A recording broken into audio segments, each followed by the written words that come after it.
My name is Julie Rangers, and I've been a senior project analyst at North Technologies for 6 years.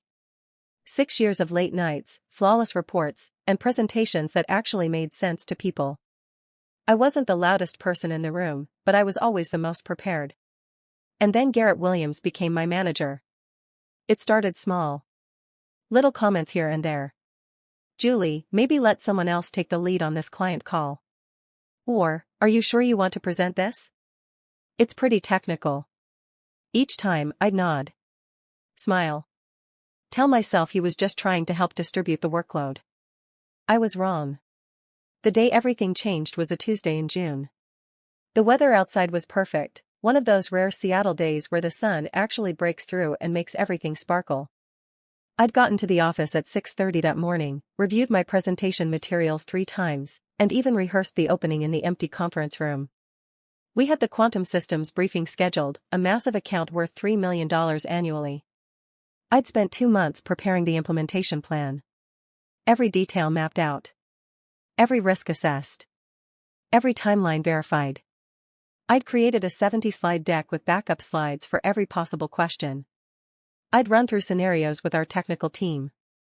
I'd even practiced my responses to difficult questions, making sure I could handle anything they threw at me. The morning of the briefing, I walked into the conference room 15 minutes early. My laptop ready.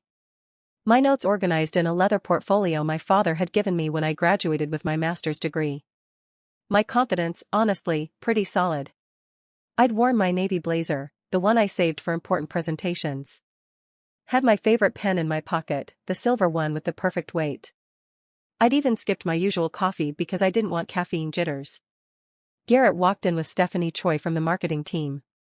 She was carrying her laptop, looking confused. I noticed she was wearing casual Friday clothes, jeans and a blouse, even though it was Tuesday. That should have been my first clue. Change of plans, he said, not even looking at me. Stephanie's going to handle the presentation. I blinked. I'm sorry, what? He laughed. Actually laughed. That condescending chuckle that made my stomach drop. She's more articulate than you, Julie. No offense, but this client needs someone who can really sell the vision. You're great with the technical stuff, but... He waved his hand dismissively. You know. Stephanie looked uncomfortable. Her eyes darted between us. She opened her mouth to say something, then closed it. I could see her fingers tightening around her laptop. I stayed silent. What could I say? In that moment, with 15 executives about to walk through that door, what was I supposed to do? Argue? Make a scene? Prove his point that I couldn't handle pressure? So I handed Stephanie my presentation file. The USB drive with all my backup materials. My notes. Everything. Smiled. Said, good luck. My hands were shaking when I passed her the portfolio. I don't think anyone noticed. And I walked out. I took the long way back to my office, past the break room, past the cubicles where the junior analysts were just starting their day. I could feel my chest tightening. That familiar anxiety I'd worked so hard to manage over the years was crawling up my throat. Here's what you need to understand about me. I'm not confrontational by nature. Growing up, I was the peacekeeper in my family. My parents fought constantly, usually about money, sometimes about everything else, and I learned early that sometimes staying quiet is a survival strategy. My older brother would slam doors and yell back. My younger sister would cry. But me? I'd disappear into my room, put on headphones, and work on math problems until the shouting stopped. It became my default mode. But staying quiet doesn't mean staying stupid. I went back to my office and I watched that briefing through the glass walls of the conference room. My office was positioned perfectly for this, corner view, second floor, direct sightline to conference room B. I could see everything without being obvious about it. Stephanie did her best, she really did. But she stumbled through the technical sections. Got the timelines confused. Couldn't answer the implementation questions. I watched her flip through slides, searching for information that wasn't there because I'd planned to explain it verbally. I saw her face flush red when the quantum systems CTO asked about database migration protocols. The clients looked confused. One of them, an older man in a gray suit, kept checking his watch. Another woman with red glasses was frowning at her notepad, underlining something repeatedly. Garrett looked annoyed. He kept jumping in, trying to save the presentation, but he didn't know the material either. He used phrases like synergistic solutions and paradigm-shifting integration, the kind of empty corporate language that sounds impressive but means nothing. And I sat at my desk, taking notes. Writing down every question that went unanswered. Every confused expression. Every time Garrett tried to bluff his way through a technical detail he clearly didn't understand. I titled the document, Quantum Systems Briefing, June 14 Observations. Docs. That evening, Garrett sent me an email. Timestamp, 6:47 p.m. Subject line, Documentation Standards. Next time, make sure your documentation is clearer so anyone can present it. The quantum team had questions we couldn't answer because your materials weren't comprehensive enough. We need to discuss your communication protocols. I read it 3 times.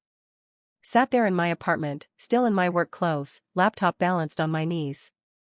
I replied with one word, understood. Then I did something I'd never done before. I created a new folder on my personal cloud drive. Not on the company server. Somewhere they couldn't access, couldn't delete, couldn't control. I called it Project Documentation. Inside, I created subfolders, emails, meeting notes, project outcomes, witness statements. I started documenting everything. Every interaction. Every decision. Every time Garrett dismissed my input in meetings. Every time he gave my projects to less experienced team members. Every time he made a comment about my communication style. I went back through my sent emails from the past 2 months since Garrett had become my manager. I found 17 instances where he'd overridden my recommendations without explanation. I found 12 meetings where he'd cut me off mid-sentence to ask someone else's opinion. I found 8 projects I'd initiated that were reassigned to others with no justification. I organized everything by date. Categorized by type of incident. Cross-referenced with project outcomes. Call it petty. Call it calculated. I call it insurance. 3 days later, Garrett scheduled another major briefing, this time for the Silverton Industries account. Another huge client. Another complex technical rollout. They were looking to overhaul their entire inventory management system across 47 locations.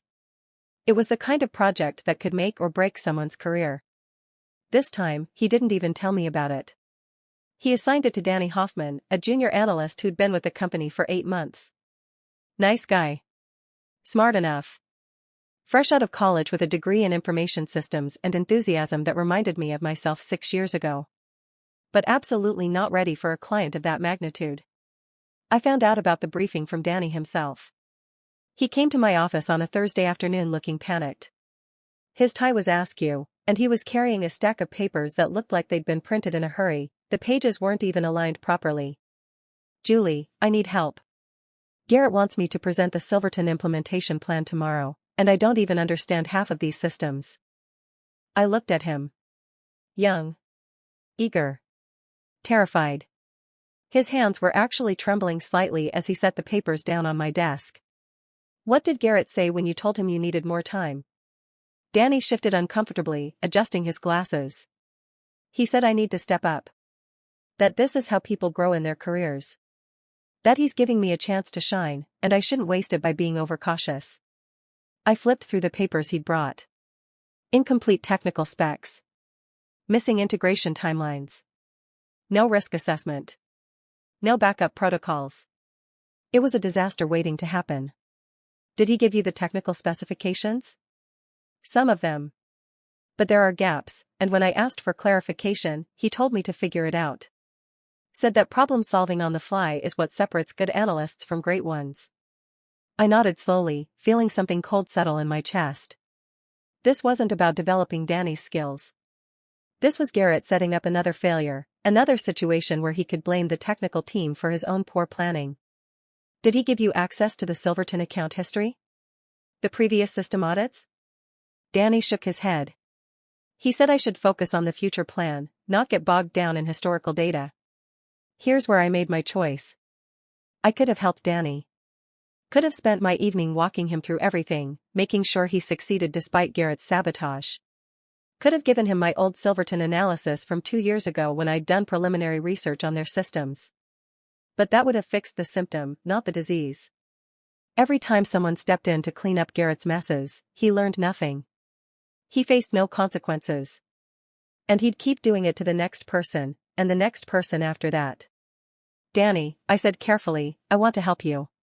But I think you should present exactly what Garrett gave you. Don't try to fill in the gaps yourself. Just present what you have.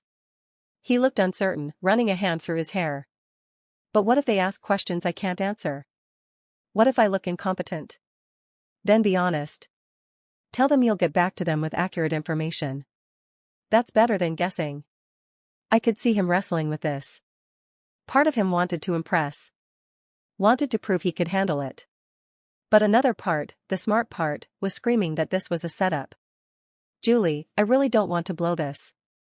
You won't blow it by being honest about what you know and what you don't. You'll blow it by pretending you have information you don't have. Trust me on this. He left still looking worried, but he took my advice. That night, I added a new file to my documentation folder, Silverton Briefing, Predicted Outcome.docs. I wrote down everything I knew would go wrong. Every question that would come up. Every gap in the materials Danny had been given. I timestamped it, saved it to 3 different backup locations, and emailed it to my personal email address. The next morning, I watched Garrett's confidence as he walked into that briefing room with Danny. Watched him smile at the Silverton executives, 2 women and 1 man, all looking serious in their matching company polos. Watched him introduce Danny as one of our rising stars. I'd positioned myself at a desk near the conference room. Close enough to observe, far enough not to be obvious. And then I watched it all fall apart. Danny presented for maybe 10 minutes before the questions started. Technical questions. Implementation timeline questions. Integration questions. All things that should have been in the briefing materials. All things that weren't. The woman with short blonde hair, I later learned she was Victoria, their VP of Operations, leaned forward with a frown. Can you walk us through how this system will integrate with our existing Oracle database? Danny froze. Looked at his notes. I don't have that specific information. I'll need to follow up. 1 question. 2 questions. 5 questions. 10. What's the rollout timeline for the Phoenix locations? I'll need to get back to you on that. How are you handling the legacy data migration? I don't have those details. What's the disaster recovery protocol? I'll need to consult with our technical team. The Silverton executives were not happy. They'd flown in from Phoenix specifically for this briefing. They'd expected a comprehensive plan. They'd blocked out 3 hours for this meeting. One of them, the man in the gray polo, actually stood up at one point and asked if this was a joke. Garrett tried to step in. Tried to smooth things over with vague corporate speak and promises to circle back with detailed documentation. We'll have a comprehensive follow-up report to you by end of week, he said, his smile tight. We were told this meeting would be comprehensive, Victoria said coldly.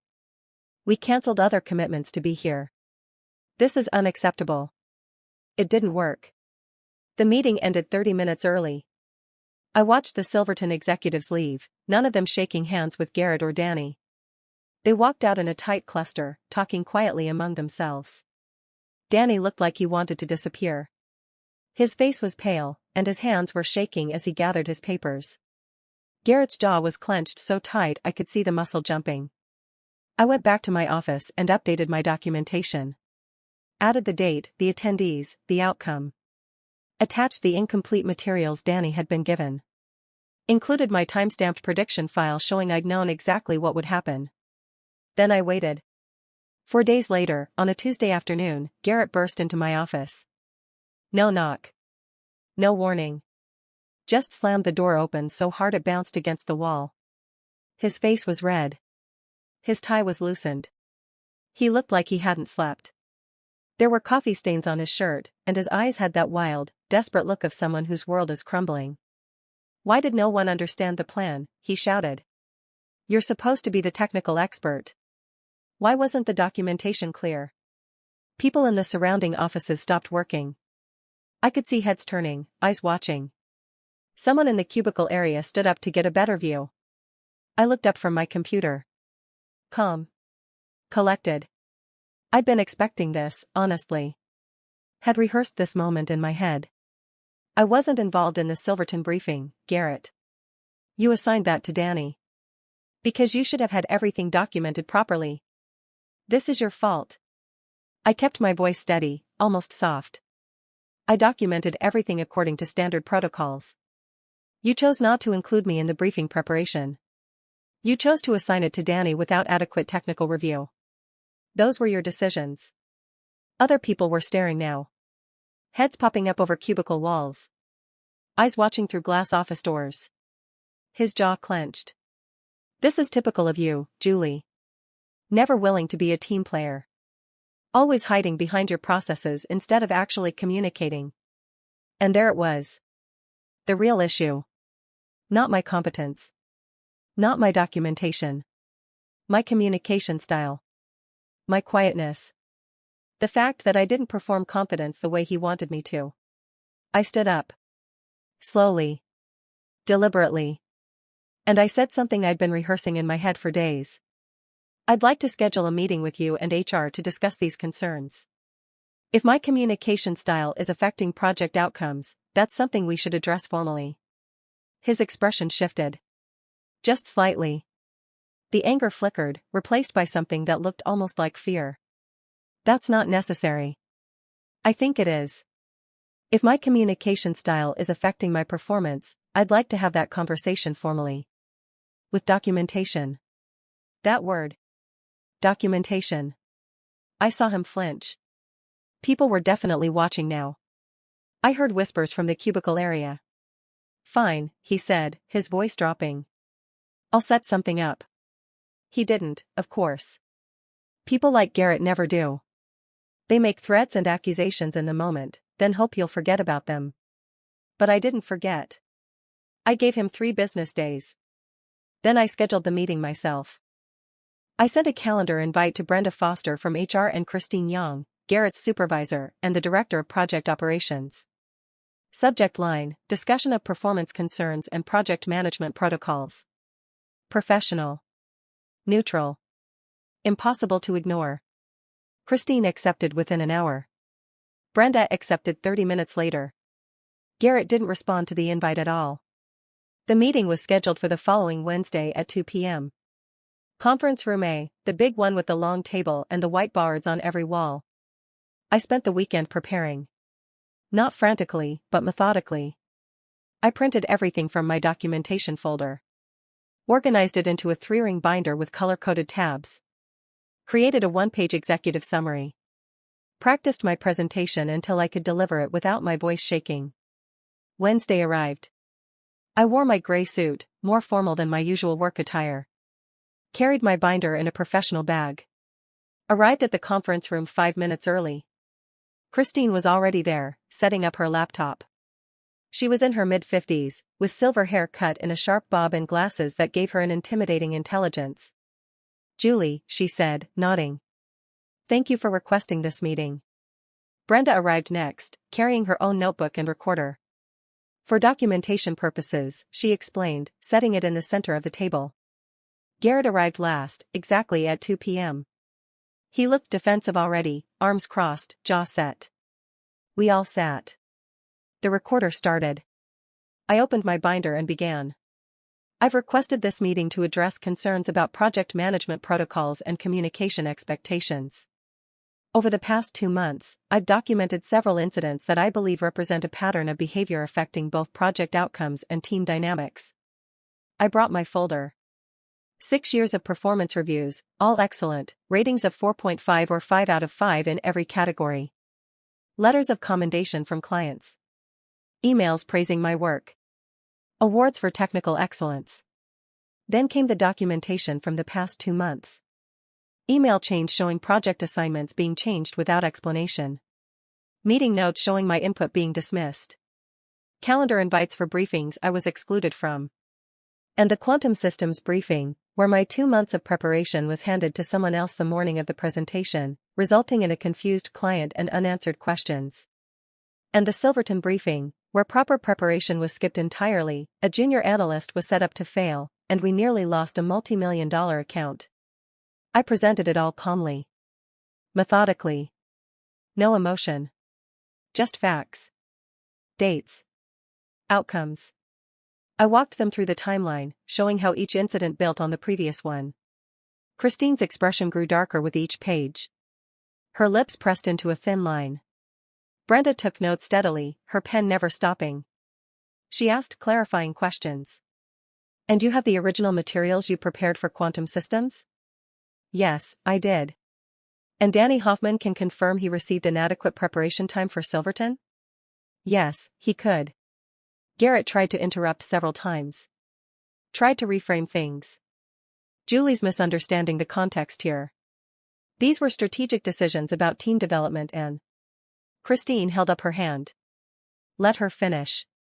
When I was done, I closed my binder and folded my hands on top of it. The room was silent except for the quiet hum of the recorder. Then Christine turned to Garrett. Did you remove Julie from the quantum systems briefing the morning of the presentation? I made a judgment call about the best person to. Did you or did you not remove her from a presentation she'd prepared for 2 months, on the day of the briefing, without prior discussion? Yes, but... And did you assign the Silverton briefing to a junior analyst with 8 months of experience, for a $3 million account, with less than 24 hours preparation time and incomplete technical documentation? Garrett's face was turning red again. I was trying to develop Danny's skills. That's part of my job as a manager. You can't coddle people forever. Christine looked at him for a long moment. By setting him up to fail in front of a major client? That's not what I... That's exactly what happened, Garrett. We nearly lost the Silverton account. They put their contract renewal on hold pending a comprehensive review of our project management capabilities. That's a $4 million account. They represent 18% of our Q3 revenue. The room went very quiet. Brenda closed her notebook. We'll need to investigate this further. We'll be conducting interviews with other team members. Julie, thank you for bringing this to our attention. Garrett, you'll be hearing from us. That meeting happened on a Wednesday. By Friday, Garrett was on administrative leave. By the following Wednesday, he was gone. Christine called me into her office to explain. We conducted interviews with other team members. Found a pattern of similar behavior. 3 other analysts reported similar incidents. I nodded. Didn't tell her that I'd already known about the pattern. That I'd quietly spoken to 3 other team members who'd had similar experiences. That I'd encouraged them to document everything, just like I had. Julie, I'm sorry this happened to you. And I'm sorry it took this long for us to see it. Sometimes being quiet means people underestimate you. They assume you're not paying attention. Not connecting dots. Not building a case. They forget that quiet people are often the best observers. Here's what happened next. Christine offered me Garrett's position. Manager of Technical Analysis. I turned it down. Not because I couldn't do it, I absolutely could. But because I realized something important during those 2 months. I didn't want to spend my days in management meetings. I wanted to be in the systems, in the problems that made my brain light up. So I negotiated something different. A new role, Principal Technical Analyst. Same level as a manager, but focused entirely on what I did best. Higher salary, actually 15% more than the management position. Direct client relationships. Authority to review and approve all technical implementations. And the kicker? Veto power over project assignments that didn't have adequate technical oversight. Christine agreed immediately. We should have created this role years ago. The Silverton account? I personally rebuilt that presentation. Spent 3 days creating a comprehensive implementation plan with Danny, teaching him everything he needed to know. We presented it together. The clients were impressed. They renewed their contract and expanded it by 40%. Danny's still on my team. He's grown into a solid analyst. He knows I've got his back. Stephanie and I got coffee last week. She apologized for the quantum systems thing. I told her the truth, it wasn't your fault. And honestly? It taught me something important. Sometimes you have to let things fall apart before you can rebuild them properly. She looked at me with this mix of admiration and confusion.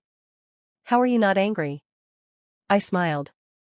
Oh, I was angry. But anger without strategy is just noise. I decided to be strategic instead. Look, I'm not going to pretend this is some feel-good story where everything's perfect now. Work is still work. There are still frustrating days and difficult people and projects that don't go according to plan. But I learned something crucial through all of this. Being quiet doesn't mean being weak. Being observant doesn't mean being passive. And sometimes the most powerful thing you can do is document everything and wait for the right moment. Garrett made a fundamental mistake. He confused my quietness with incompetence. My patience with weakness. My preference for substance over performance with inability to perform. He saw someone he could easily dismiss. Someone who wouldn't fight back. He was half right. I didn't fight back. Not in the way he expected. I let him dig his own hole. I just made sure everyone could see how deep it was. Some people call that revenge. I call it accountability. There's a difference between seeking revenge and simply ensuring that someone's actions have appropriate consequences. Revenge is emotional. Messy. Often hurts you as much as the other person. Accountability is clean. Professional. It's about creating a record of truth and letting that truth speak for itself. Did I feel satisfaction when Garrett lost his job? Honestly? Yes. But not because I'd hurt him. Because the system finally worked the way it was supposed to. Because behavior that was damaging people and losing clients actually had consequences. And because I proved something to myself. That I didn't need to become someone else, louder, more aggressive, more performative, to be successful. I just needed to trust my own strengths and use them strategically. If you're dealing with something similar, a manager who dismisses you, a colleague who takes credit for your work, a workplace that values performance over competence, here's my advice. Document everything. Every meeting. Every decision. Every outcome. Not because you're planning revenge, but because truth is your strongest asset. Include dates, times, witnesses. Be specific. Know your value. Not the value someone else assigns to you, but your actual, measurable contribution. Numbers don't lie. Track your projects. Record your successes. Choose your moment. Don't react emotionally to every slight. Wait until you have a complete picture. Wait until the pattern is undeniable. One incident can be explained away. A dozen incidents with documentation is a case. Use the system. HR exists for a reason. Company policies exist for a reason. Learn them. They're more powerful than you think. And finally, don't try to be someone you're not. I'm never going to be the loudest person in the room. The most charismatic. The most immediately impressive. But I can be the most prepared. The most thorough. The most reliable. And in the end, that's what actually matters. Garrett's working at some startup now. I saw his LinkedIn update last month. He's calling himself a disruptive innovator in workplace culture. I didn't laugh. I didn't comment. I just moved on. Because that's the thing about real victory. It doesn't need an audience. It doesn't need validation. It just needs to be true. I'm still at North Technologies. Still solving complex problems. Still being the quiet one in meetings. But now when I speak, people listen. Not because I got louder. Because I proved that quiet people are often the ones who see everything. So if someone's dismissing you right now, underestimating you, assuming your silence means you're not paying attention, let them. Take notes. Build your case. Wait for your moment. And then show them exactly what quiet intelligence looks like when it decides to speak. Trust me. It's more powerful than they'll ever expect. If this story resonated with you, drop a comment below. Have you ever dealt with a manager who underestimated you? How did you handle it? I'd love to hear your experiences.